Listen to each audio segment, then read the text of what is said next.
Bonsoir à toutes, bonsoir à tous. Quel plaisir de vous retrouver. Je vais attendre un petit moment pour vous laisser le temps de vous positionner. Je ne sais pas du tout si les notifications fonctionnent ou pas. C'est vrai, cela fait un peu de temps que je n'ai plus fait de live. Mais rassurez-vous, ma présence est plus que jamais focalisée sur la France et sur notre avenir. J'attends un petit peu une fois de plus que vous vous positionnez. Bonjour Jean-Luc, Steph, Hanley. J'ai des sujets très importants à discuter avec vous, plutôt à vous énoncer ce qui se passe au Rassemblement des droits de l'homme, qui est une entité fondatrice pour la France, aujourd'hui et particulièrement demain, pour demain.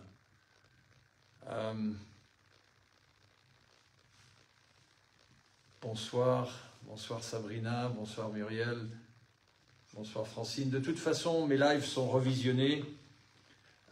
Et sachant qu'en plus qu'il y a très peu de gens qui sont notifiés, donc peu importe à l'heure actuelle le nombre de personnes qui visionnent en direct, le visionnement se fera par après. Donc j'attends encore une minute. Bonsoir Rachid, bonsoir Marie-Thérèse. J'en profite pour dire bonne soirée à toute mon équipe de communication qui est exceptionnelle. Elle l'est vraiment. Ce sont des vrais résistants, des gens que j'admire. Et Françaises et Français, vous pouvez être très fiers de les avoir à vos côtés. C'est des gens extraordinaires, véritablement extraordinaires, qui sont là uniquement pour défendre les intérêts humanitaires. Rien pour eux, tout pour les autres. Et ça, c'est vraiment les vraies valeurs que le RDH représente. Alors, pourquoi mon absence ? Alors, mon absence peut-être sur les réseaux, mais ma présence particulièrement derrière les coulisses. Alors, sachez que les événements qui se passent au Moyen-Orient, en particulier, bien évidemment, entre Israël et la Palestine, ont directement touché le Rassemblement des droits de l'homme. Alors, pourquoi? Je vais vous expliquer. Cela fait maintenant pratiquement 6 ans que je m'efforce à vous expliquer que le Rassemblement des droits de l'homme n'est pas un simple parti politique. À l'absolu, je n'avais pas d'autre choix que de le nommer parti politique car il fallait créer une association loi 1901. Mais je vous confirme aujourd'hui, encore et toujours, que le Rassemblement des droits de l'homme est une entité gouvernementale. Elle a les mêmes structures qu'un gouvernement élu. Simplement, ces structures ont été établies depuis le dernier trimestre 2014 et particulièrement en 2015, où je m'étais retiré de mes activités en tant que consultant, bien que mon groupe de consultants est plus que présent aujourd'hui, existant aujourd'hui, moi-même me focalisant sur la création d'un gouvernement que j'ai appelé le Rassemblement des droits de l'homme, et aux États-Unis, il s'appelle le Human Rights Unity, RDH en France, HRU aux États-Unis. Les mêmes structures qu'un gouvernement veut dire quoi? Tout simplement veut dire que nous avons la possibilité au RDH depuis 2015 de se positionner comme tel en tant que gouvernement, car nous réceptionnons véritablement toutes les informations que vous n'avez pas, qui se positionnent derrière les coulisses au travers du gouvernement de l'ombre, et en toute transparence avec l'accord de 2 pays africains, nous nous sommes mis en parallèle sur des structures gouvernementales se préparant pour 2027, pour la France. Maintenant, ce sera à vous, en 2027, d'élire ou pas le Rassemblement des droits de l'homme. Ce sera une prise de conscience que vous allez devoir prendre, bien qu'il il ne faut pas vraiment trop réfléchir, car le Rassemblement des droits de l'homme est la seule entité aujourd'hui et demain, et je dis bien la seule dans le monde, qui peut défendre les droits de l'homme ancrés sur des accords géopolitiques qui ont été positionnés pour le Rassemblement des droits de l'homme en 2015 et qui seront présents pour les Françaises et les Français en 2027 si vous en décidez que ce soit ainsi. Alors pourquoi ce qui se passe au Moyen-Orient a directement touché le Rassemblement des droits de l'homme? C'est très simple. En 2015, quand j'ai fondé ce gouvernement, j'avais aussi des interlocuteurs qui étaient des Juifs, des Israéliens et des Palestiniens aussi, bien évidemment. Et aussi bien d'un côté que de l'autre, je m'étais positionné très clairement comment gérerait le RDH en 2027 ces accords géopolitiques que nous avions à l'époque façonnés et qui restent à peu près les mêmes d'ailleurs aujourd'hui, car cette guerre, ce qui se passe au Moyen-Orient a toujours existé. Mais je tiens à vous dire, en toute humilité, qu'à l'époque, aussi bien du côté israélite que du côté palestinien, on m'écoutait. Bien évidemment, je n'étais pas, et je ne suis toujours pas, un chef d'État élu, mais il savait très bien ce que représentait le Rassemblement des droits de l'homme, ancré sur les 4 seules banques de données dans le monde, dont moi-même en suis propriétaire, et que je mettrai à disposition en 2027 à notre pays, la France. Donc, ces événements au Moyen-Orient ont directement touché le RDH, car aussi bien du côté israélite que du côté palestinien, on voulait savoir comment je me positionnais et si j'entendais toujours respecter les accords de 2015 que nous avions signés et que nous nous étions engagés, d'ailleurs en toute discrétion, car une fois de plus, le gouvernement RDH n'est pas un gouvernement élu aujourd'hui, et on voulait simplement, comme je vous ai dit, donc du côté israélien que palestinien, voulait savoir où je me situais, et en particulier, que seraient mes décisions pour 2027. Ce qui a fait que, ces derniers temps, je passe beaucoup de temps à Paris. Une moyenne de 2 semaines par mois, et probablement, je vais élire domicile parisien d'ici très peu de temps, bien que déjà, la moitié de mon temps se passe à Paris et non plus sur la Côte d'Azur. Pourquoi ?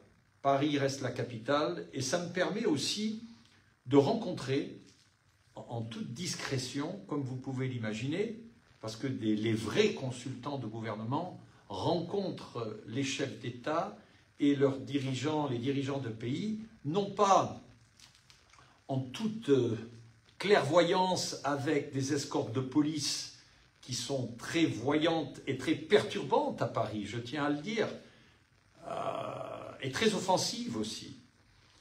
Non, ça ne se passe pas comme ça derrière les coulisses. Les vrais accords gouvernementaux se passent derrière tout ce rocambolesque.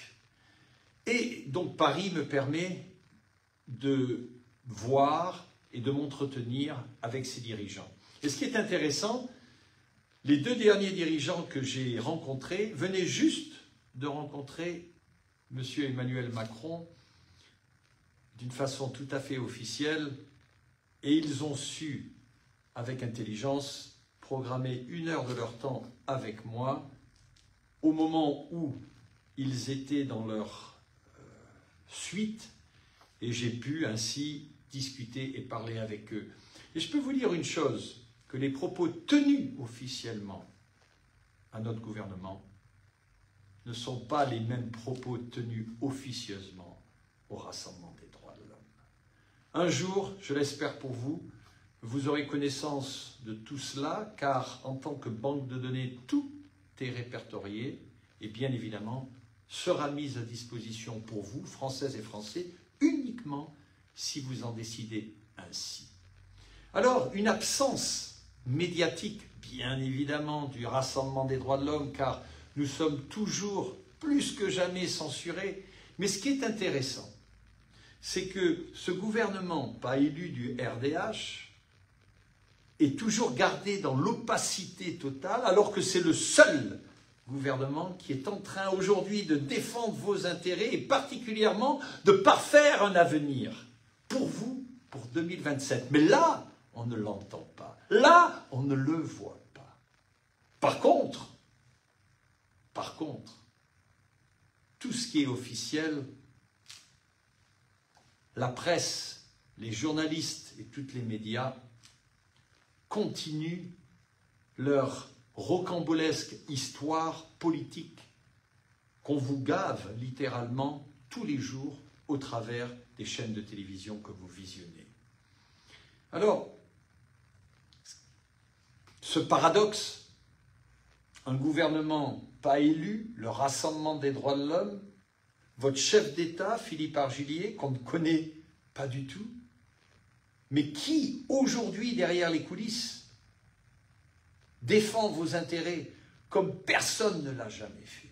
Je dis bien personne. Pourquoi? Car je réfute l'entièreté de tous les accords géopolitiques qui sont à 99% contre les intérêts, globalement parlant, des citoyens, et plus particulièrement des Françaises et des Français. Mais là aussi, personne ne vous le dit, personne ne vous explique cela. Quand bien soit-il le jour où mon visage et ma voix, quand mon visage sera vu et quand ma voix sera entendue sur les médias, en un quart d'heure, j'aurai la possibilité de retourner la situation et déjà, vous verrez un changement. Et c'est la raison pour laquelle, encore aujourd'hui, on fait tout pour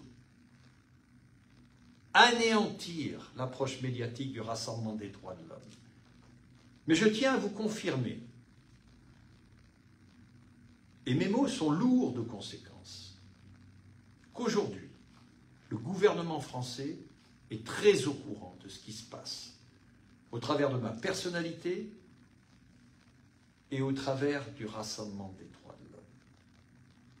Je ne cherche aucun conflit, je demande uniquement que les droits fondamentaux humanitaires soient respectés. C'est tout. Et bien évidemment, en réfutant tous les accords géopolitiques, cela me donne la possibilité de vous rendre à vous, Françaises et Français, vos deniers, votre argent, votre pouvoir d'achat.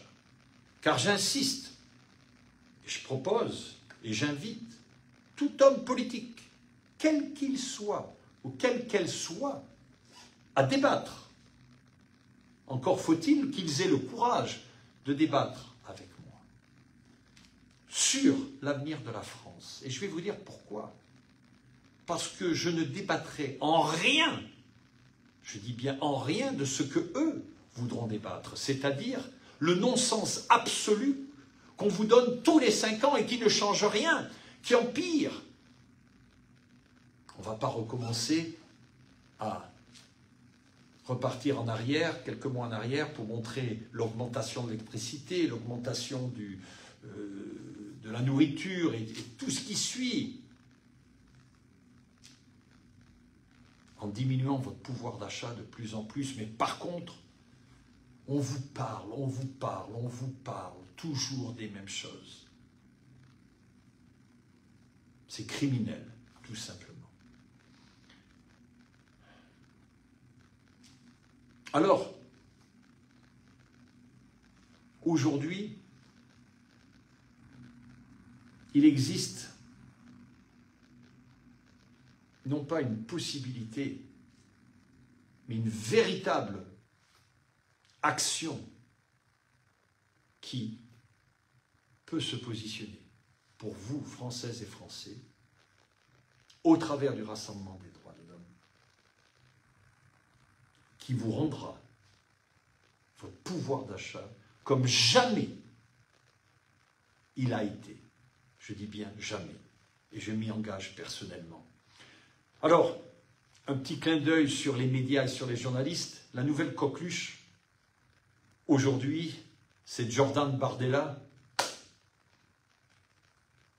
un nouveau Zemmour en ce qui concerne l'approche médiatique. Il est de partout. De partout. CNews, TF1, l'A2, tous les journaux, les magazines. La nouvelle coqueluche qu'on monte. On en a décidé ainsi. Alors, M. Bardella, je n'ai absolument rien contre vous, particulièrement. Par contre, je suis choqué par votre manque d'éducation en ce qui concerne le fonctionnement d'un gouvernement. Vous avez énormément à apprendre, M. Bardella. Vous l'avez... C'est vrai qu'il vous reste du temps. Vous avez 27 ou 28 ans. Mais n'ayez pas cette approche arrogante de penser connaître comment fonctionne un gouvernement parce que vous l'avez appris dans les livres et vous avez suivi Marine Le Pen, peu importe. Votre manque d'expérience est effarante et dangereuse même pour les Françaises et les Français.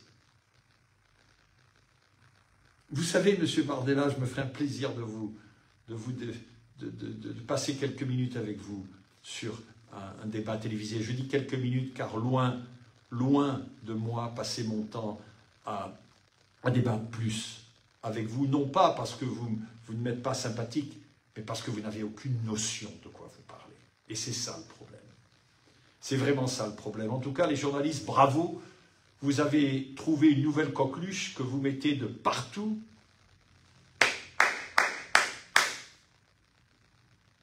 Journalistes, vous êtes des vrais collaborateurs, car vous avez encore refusé aujourd'hui d'inviter Philippe Argillier. Mais vous allez payer le prix, et vous allez payer le prix fort, et ce n'est pas une menace. Je ne menace personne. Je vais vous dire pourquoi vous allez payer le prix fort. Parce qu'un jour, vous allez réaliser, bien que vous le savez, tous les jours, qu'en censurant le Rassemblement des droits de l'homme, vous enlevez la liberté d'expression aux Françaises et aux Français, vous mettez les Françaises et les Français en danger, et dans certaines occasions en danger de mort. Mais votre position est plus importante que le rapport de la déontologie même de votre métier, à savoir donner l'information sans la juger.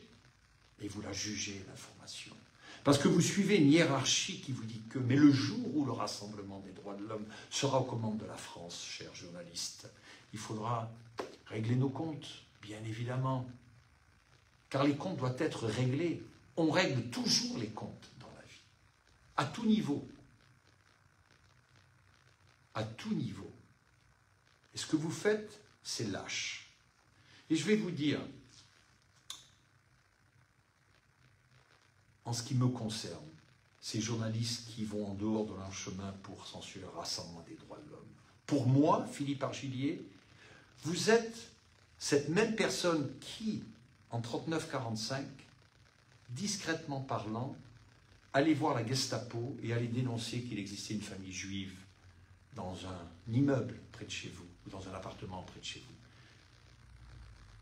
Et bien évidemment, en donnant cette information, la Gestapo peut-être vous donnait, à l'époque donnait peut-être un peu plus à manger, mais on allait récupérer la famille juive pour l'exténuer quelques heures après.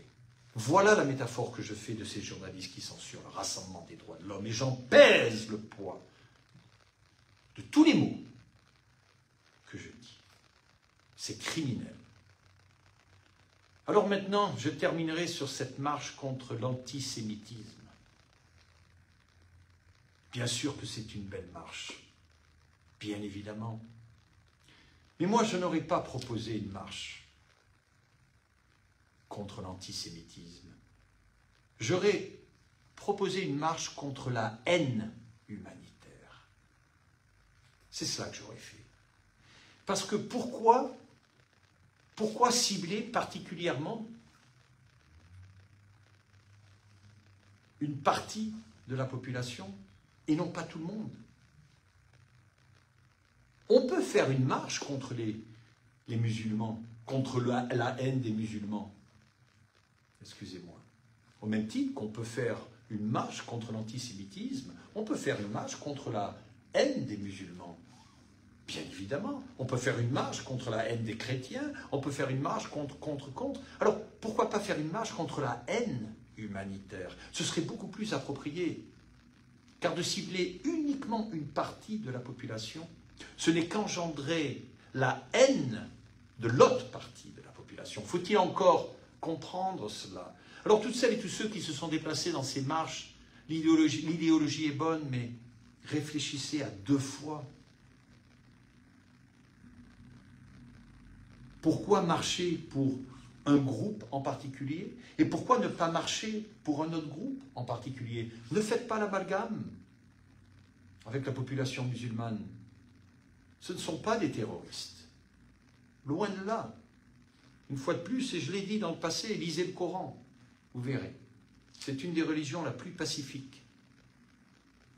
Les terroristes, c'est autre chose. Ça n'a rien à voir avec la religion musulmane.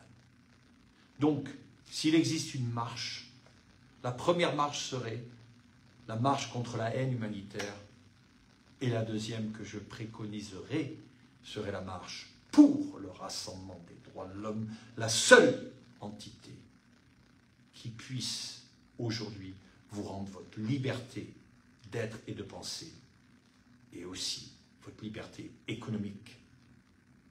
Je vous souhaite une excellente nuit. J'étais très heureux de partager ce moment avec vous. À très bientôt. Et sachez que le rassemblement des droits de l'homme, plus que jamais, veille sur vos intérêts, comme aucune entité l'a fait précédemment. À très bientôt. Au revoir.